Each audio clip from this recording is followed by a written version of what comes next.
Listen. There's a reason we have one mouth and two ears. We probably need to listen as twice as hard as we speak.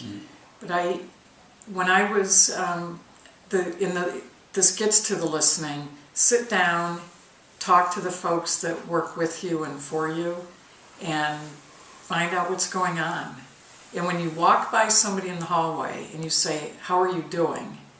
you better want to know what the answer is. Don't just continue walking. So you learn a lot just by, there's the management by walking around and talking with folks and listening to them.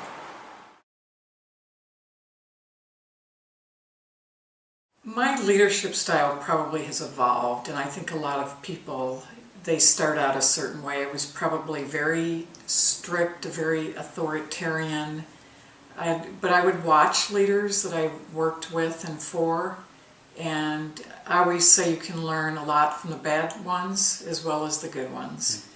So one of the people that I worked for, and I was actually a major, and it was General Tom Schwartz. At the time he was a colonel, and General Schwartz used to say, "Soldiers don't care how much you know until they know how much you care."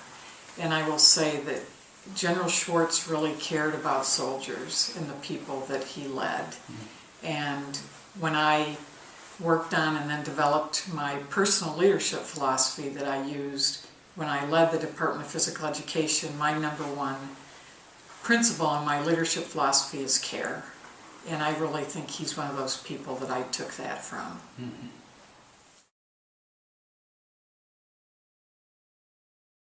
Fitness, wellness, eat well, take care of yourself.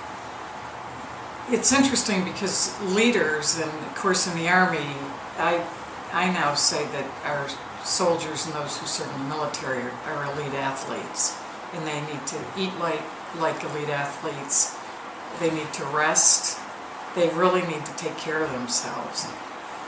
When you look at our senior leaders, the CEOs, and the scope of responsibility they have, and then they're literally flying all over the world.